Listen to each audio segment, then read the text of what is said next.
Hello दोस्तों, आपका स्वागत है अपनी हरियाणा की नेक्स्ट क्लास में। पिछली क्लास में हमने हरियाणा की सीमाएं, डिस्ट्रिक्ट वगैरह ये चीज़ें पढ़ी थी, कब बने थे डिस्ट्रिक्ट अपने। इस क्लास में हम हरियाणा की भौगोलिक संरचना के बारे में पढ़ेंगे। देखो, अपना हरियाणा 27 डिग्री 35 सेकंड से 30 डिग्री और 39 सेकंड उत्तरी अक्षांश तक फैला हुआ है।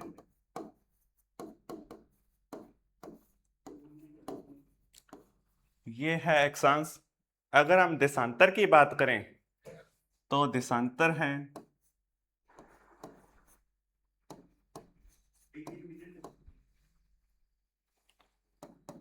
से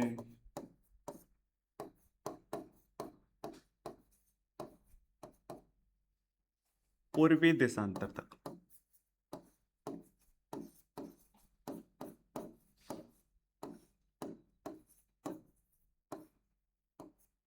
और हमने ये चीजें पढ़ ली थी कि हरियाणा उन 5 राज्यों में से आता है जो ना ही किसी समुद्र को छूता है और ना ही किसी अन्य देश को छूता है। हरियाणा के क्षेत्रफल पढ़ा था हमने 44,212 किलोमीटर स्क्वायर। अगर माइल्स में बात करें हम तो 17,076 माइल स्क्वायर पड़ा था। ये एरिया भारत का 1.34% है। ये बातें हमने पिछली क्लास में पढ़ ली थी। और पंजाब की बात करें तो ये था 35.18% एरिया जो हरियाणा के पास आया था पंजाब से। ये सारी चीजें हमने पिछली क्लास में पढ़ ली थी।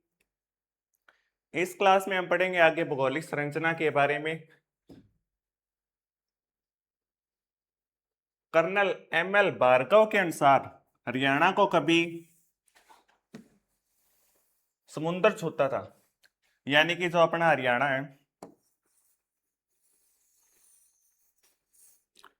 इसके दक्षिणी भाग को, पूर्व पश्चिम उत्तर और दक्षिण को, यहां लास्ट तक क्या समुद्र छूता था। इससे पहले पूर्व की बात करें,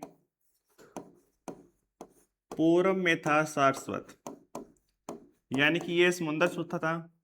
सॉरी, पश्चिम की बात कर रहे हैं। और पूर्व में ये था अखावत।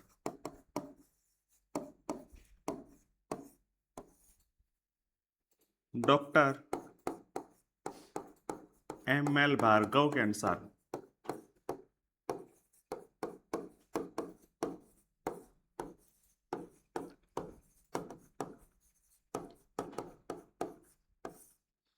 हरियाणा के दक्षिणी भाग को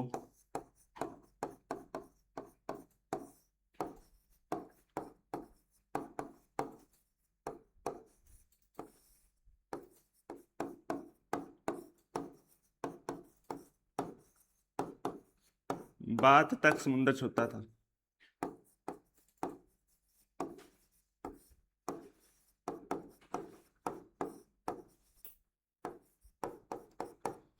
इससे आगे हम बात करें भी कितनी भौगोलिक इकाइयों में हरियाणा को बांटा गया है, तो हरियाणा को 3 भौगोलिक इकाइयों में बांटा गया है।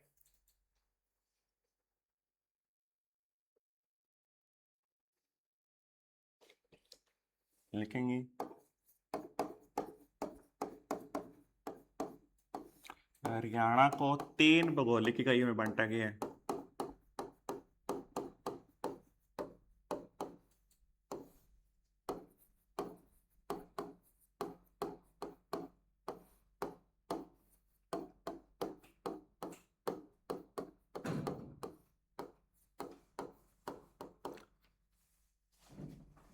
पहली है कुरुक्षेत्र,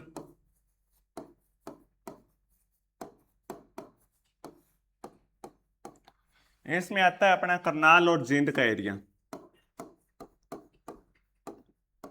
करनाल व जींद ये आता है अपना कुरुक्षेत्र के अंदर। कुरुक्षेत्र की बात करें तो ये धार्मिक दृष्टि से अत्यंत महत्वपूर्ण केंद्र है धार्मिक दृष्टि का।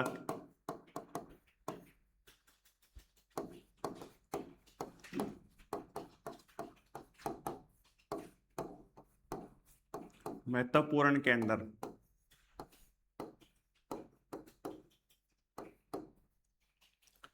इससे आगे दूसरी इकाई की बात करें तो इसे बोलते हैं हरियाणा।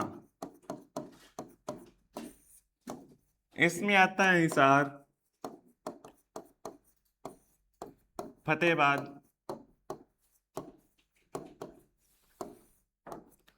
झांसी, गुरुग्राम व रोहतक का एरिया। इसे बोलते थे हरियाणा। यहाँ पे जाटों की अधिकता के कारण, जाट लोग ज्यादा रहते हैं यहाँ पे,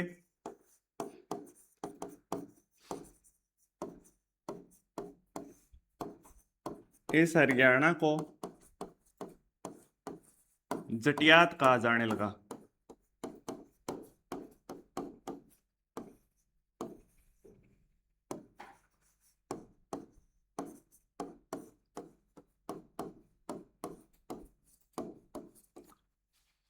इससे आगे तीसरी इकाई ये है बटियाणा। बटियाणा शब्द रिलेट करता है बट्टू तहसील, आपने सुनी होगी फतेहाबाद डिस्ट्रिक्ट की, तो लिखेंगे फतेहाबाद और बट्टू के बीच में जो एरिया है, फतेहाबाद व बट्टू तहसील के मध्य, इसको कहते हैं बटियाणा। क्यों कहा जाता है? प्राचीन समय में बाटी राजपूतों के कारण,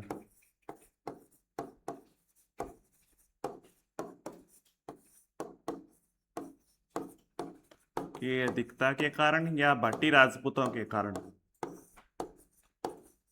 इसे बटियाणा कहा जाने लगा। इसके बाद हम पढ़ेंगे डॉक्टर जसवीर की पुस्तक एग्रीकल्चर ज्योग्राफी ऑफ हरियाणा के अकॉर्डिंग हरियाणा को कितने भागों में बांटा गया है और उनकी एक्सप्लेनेशन। तो लिखेंगे doctor Jasvir Singh.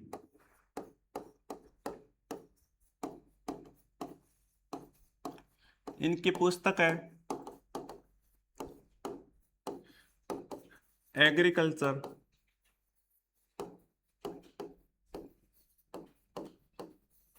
Geography of Haryana.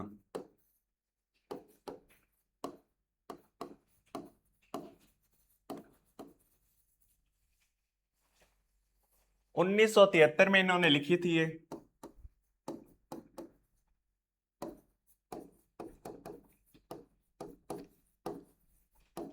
और 1976 में ये प्रकाशित हो गई थी।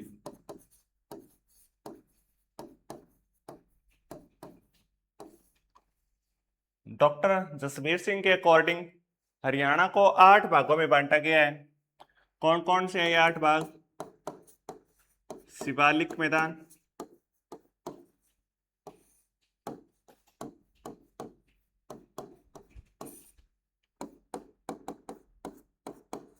गिरिपादीय मैदान,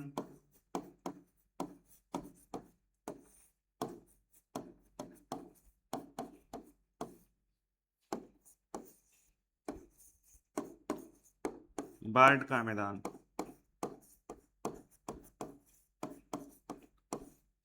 चौथा है जलोढ़,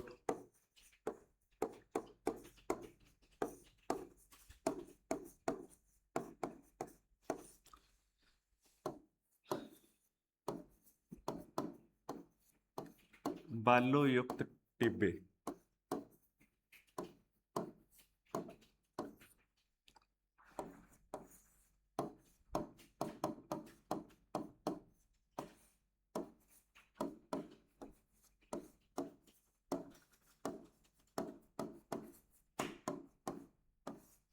तरंगित बालू का मैदान, गिरिपादीय, शिवालिक, बाढ़ का मैदान, जलोढ़।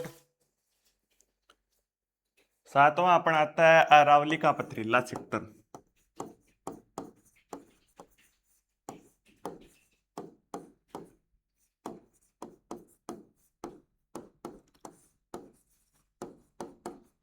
और आठवां है अनकई दलदल।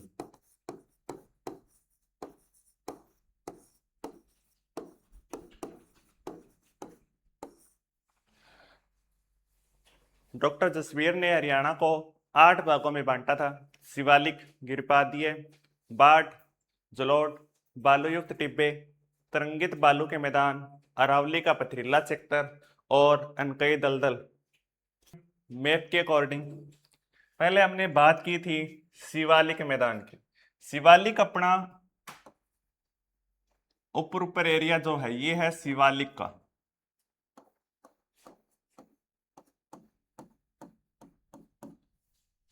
अंबाड़ा, पंचकुला और यमुनानगर ये आती है शिवालिक। शिवालिक के बाद बात करें जो एरिया बच गया ये अंबाड़ा और यमुनानगर, ये आता है गिरिपादीय। अगर हम बात करें जलोढ़, यानी कि जो भूमि बाढ़ के आने से बनी है, यानी कि जो मैदान बाढ़ के साथ मिट्टी आने से बना है, उसे बोलते हैं, ये एरिया है जो ये घग्गर यमुना, यानी कि घग्गर नदी ये आती है और ये निकलती है अपनी यमुना नदी। ये पूरी बाउंड्री बनाती है अपनी उत्तर प्रदेश के साथ। ये है यमुना नदी।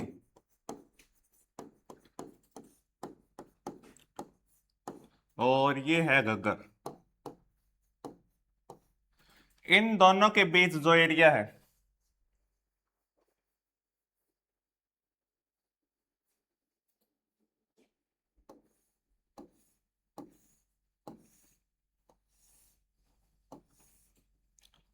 ये एरिया, इसे बोलते हैं हम जलोढ़ का मैदान। इसके बाद हम बाढ़ के मैदान की बात करें तो बाढ़ यमुना नदी में आती है या आती है घग्गर नदी में अपने। तो जो इनके साथ में एरिया लगता है इसको बोलते हैं हम बाढ़ का मैदान, यानी कि इसके साथ साथ जो एरिया आएगा इनको बोलते हैं हम बाढ़ का मैदान। इधर भी इस एरिया में कभी कभी बाढ़ आ जाती है अपने सिरसा, पीछे फतेहाबाद, जहां जहां घग्गर नदी निकलती है उसे बोलते हैं हम बाढ़ का मैदान।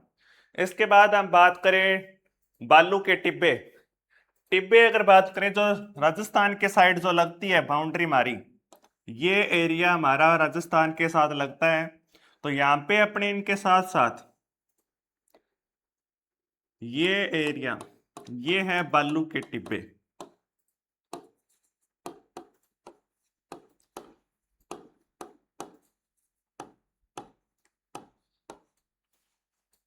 इसके बाद तरंगित बालू के मैदान की बात करें। तरंगित शब्द से पता चलता है भी जो तरंग यानी कि राजस्थान से आती है उनसे क्या बन जाते हैं, टिब्बे बन जाते हैं अपने।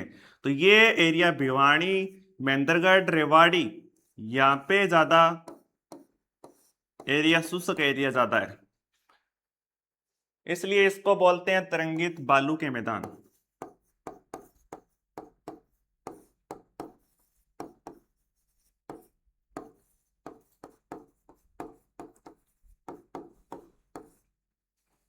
इसके बाद अरावली का पथरीला क्षेत्र। जो अपने अरावली है वो दिल्ली से स्टार्ट होके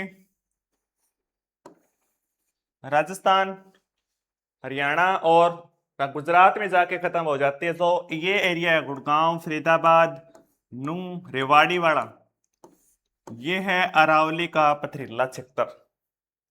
और जो लास्ट बच गया अपना अनकई दलदल।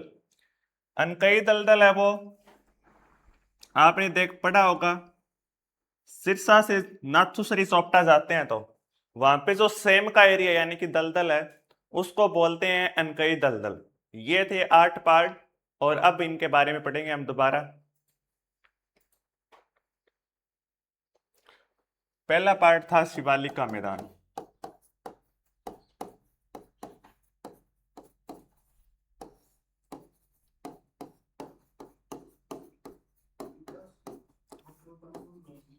लिखेंगे उत्तर पूर्वी भाग, हरियाणा का उत्तर पूर्वी। कौन कौन से डिस्ट्रिक्ट में आएगा? पंचकुला, अंबाला और यमुनानगर।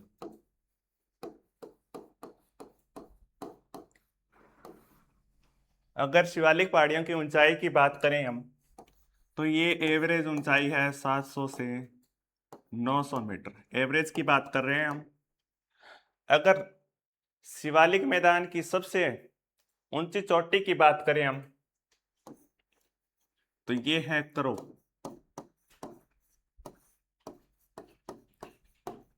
इसकी ऊंचाई है 1514 मीटर। अक्सर पेपर में पूछा जाता है शिवालिक की सबसे ऊंची चोटी कौन सी है, तो आपने बताना है क्रो चोटी। कौन सी पहाड़ियों के अंदर आती है ये? इनको बोलते हैं मोरनी की पहाड़ियां।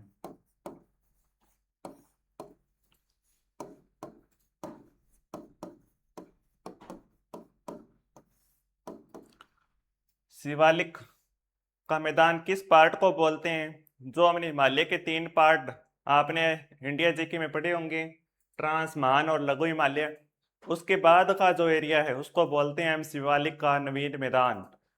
उसी का पार्ट पढ़ रहे हैं हम। उत्तर पूर्वी पंचकुला, अम्बाड़ा और यमुनानगर के आता है। 700 से 900 मीटर ऊंचाई इसकी एवरेज ऊंचाई है।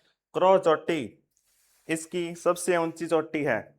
कौन सी पहाड़ियों के बीच में आता है ये आता है अपना मोरनी की पहाड़ियों के अंदर। शिवालिक के मैदान का हरियाणा के अंदर कितना विस्तार है? 1.61% विस्तार हरियाणा के अंदर है शिवालिक की पहाड़ियों का। ये इसमें सदाबहार पेड़, क्योंकि यहाँ पे बारिश ज्यादा होती है तो यहाँ पे पेड़ सदाबहार हैं। कौन कौन से होते हैं? साल, चीड़, देवदार जैसे पेड़ यहाँ पे होते हैं।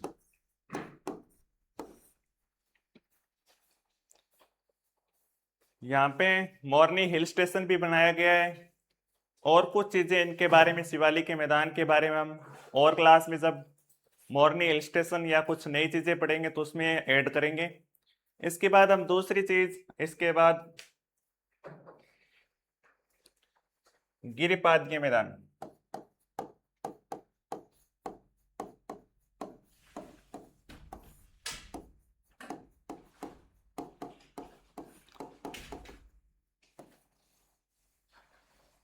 ये पार्ट है शिवालिक के निचली साइड था तो लिखेंगे शिवालिक का दक्षिणी भाग।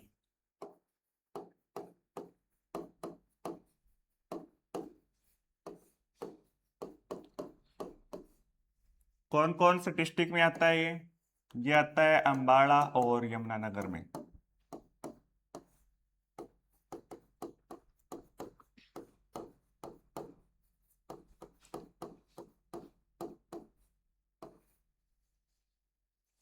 और बात करें तो ये है घग्गर के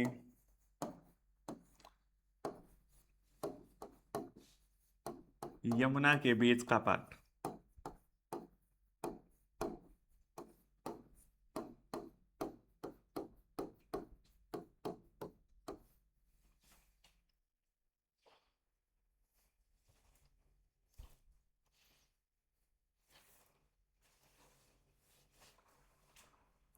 इसकी एवरेज ऊंचाई 300 से 375 मीटर है। स्थानीय भाषा में इसे गिरिपादीय मैदान को घर कहा जाता है। लिखेंगे स्थानीय भाषा में।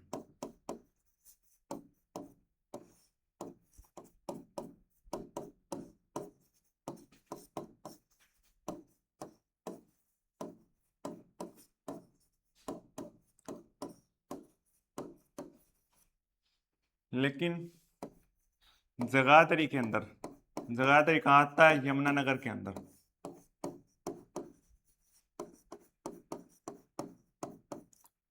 इसे कंगी कहा जाता है।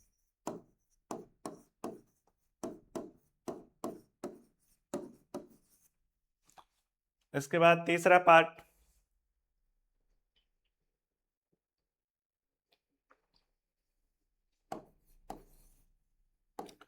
जलोढ़ का मैदान।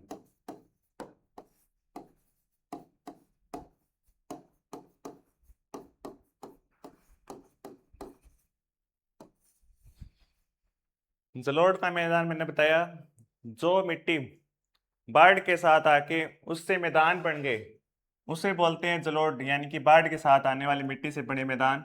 कहाँ कहाँ है ये? सिरसा, फतेहाबाद, हिसार, जेंद, कुरुक्षेत्र, करनाल, रोहतक, सोनीपत, पानीपत। ये बीच वाला एरिया है जो अपने हरियाणा का, वहां पे है जलोढ़ का मैदान। यानी कि जहां पानी अब बाढ़ आने के बाद ना, जहां पानी नहीं पहुंचता उसे बोलते हैं हम बांगर। लिखेंगे जहां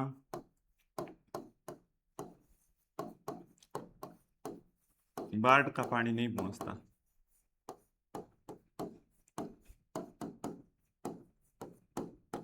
ये जो बीच वाला एरिया है वहां पे अब बाढ़ नहीं आती तो इसको बोलते हैं हम बांगर सेक्टर। और जहां पे नवीन बाढ़ आने के बाद नवीन माटी बिछ जाती है, यानी कि नवीन मिट्टी आती है बाढ़ के पानी के साथ, उसको बोलते हैं हम खादर।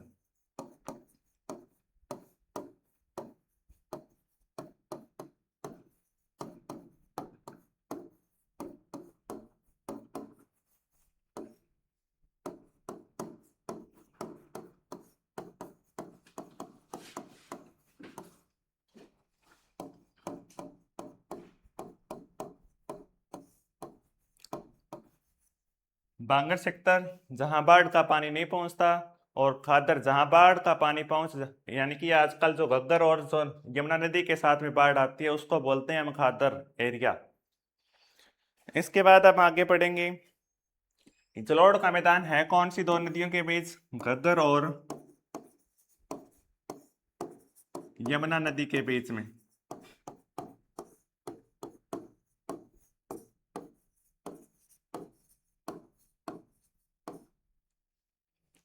सबसे ज्यादा उपजाऊ भूमि है अपनी ये हरियाणा की जलोढ़ का मैदान। इसके आगे बात करेंगे हम बाढ़ के मैदान की।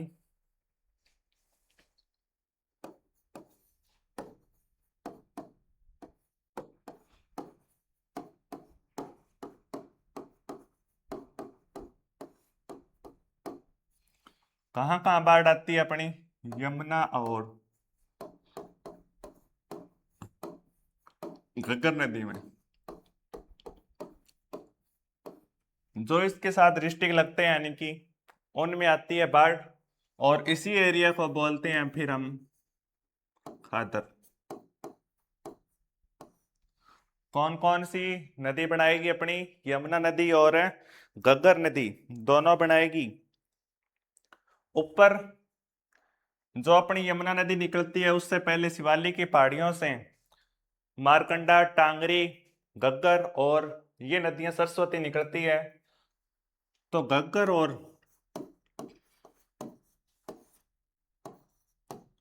मारकंडा नदी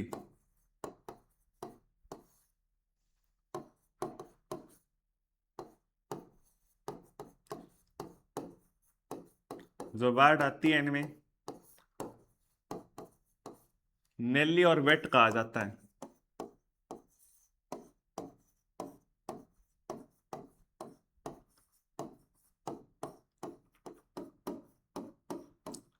यानी कि घग्गर के मैदान को नेली और मारकंडा के मैदान को वेट कहा जाता है। घग्गर को आप ऐसे याद रख सकते हो भी, एक गंदे पानी का नाला है तो नाला से नेली आ जाएगा और मारकंडा वेट हो जाएगा। इसके बाद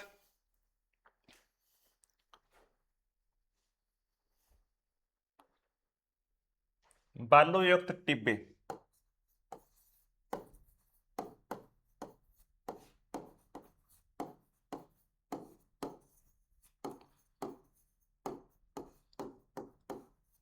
ये अपना हरियाणा का दक्षिणी भाग,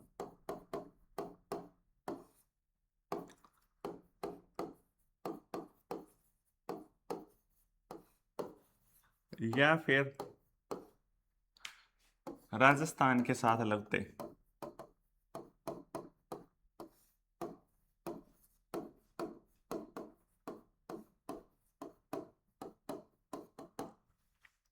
कौन कौन से जिले आते हैं इनमें? सिरसा, हिसार, भिवानी, चरखी दादरी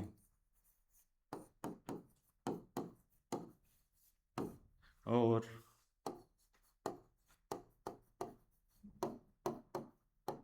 महेंद्रगढ़ डिस्ट्रिक्ट।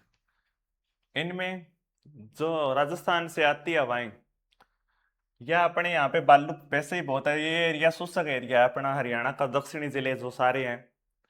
इसके बाद छठा हम पढ़ेंगे तरंगित बालू का मैदान।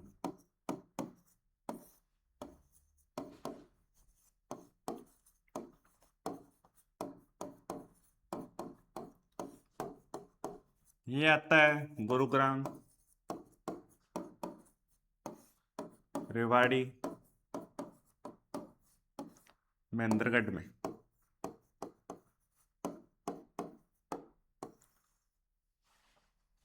जो राजस्थान से हवाएं आती हैं उससे ये बालू का स्तूप बनाते हैं, यानी कि बालू के टिब्बे बन जाते हैं।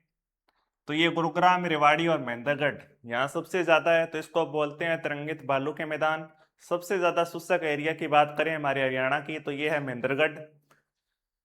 इसके बाद सातवां अपना अरावली का पथरीला क्षेत्र।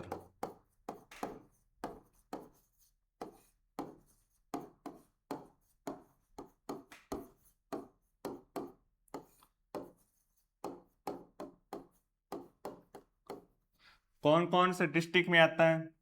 ये गुरुग्राम,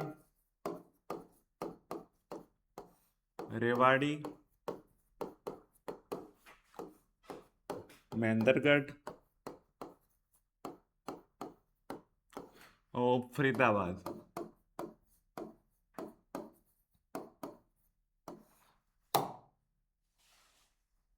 पोजीशन क्या है इनकी? हरियाणा का दक्षिणी भाग, हरियाणा के दक्षिणी भाग में।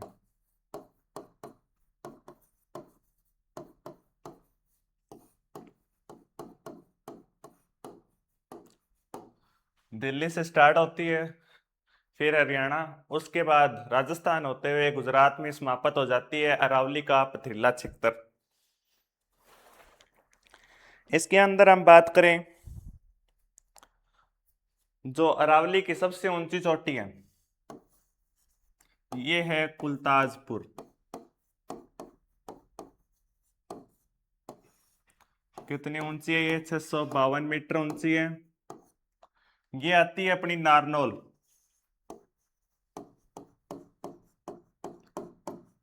और नारनौल कौन से डिस्ट्रिक्ट में है? महेंद्रगढ़ में है।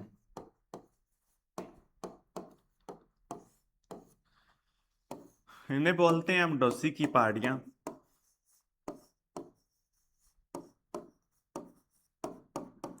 और भी पहाड़ियां यहाँ पे महेंद्रगढ़ में, रेवाड़ी, चरखी दादरी यहाँ पे। ये बात हम तब पढ़ेंगे जब हम पहाड़ियों का जिक्र करेंगे या पहाड़ियां पढ़ेंगे, उस क्लास में हम पढ़ेंगे पहाड़ियों के बारे में। इसके बाद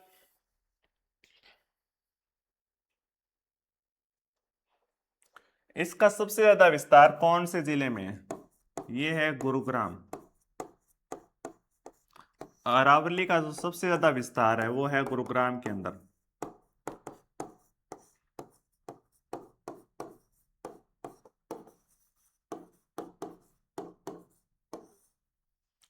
अपना लास्ट जो बच गया वो है अनकई दलदल।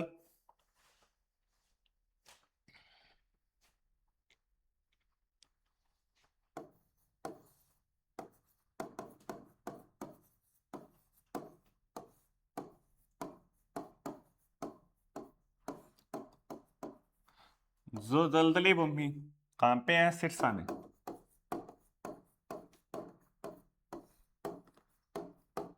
इसका भी दक्षिणी भाग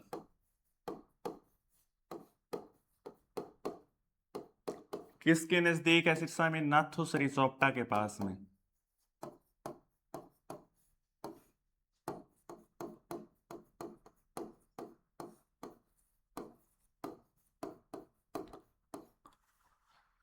ये अपनी आती है सिरसा के अंदर अनकई दलदल।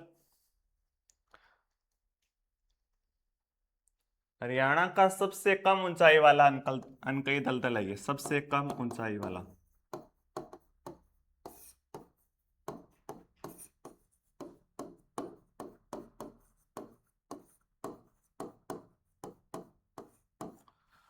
ये अपना पार्ट कंप्लीट हो गया है, हरियाणा की भौगोलिक संरचना।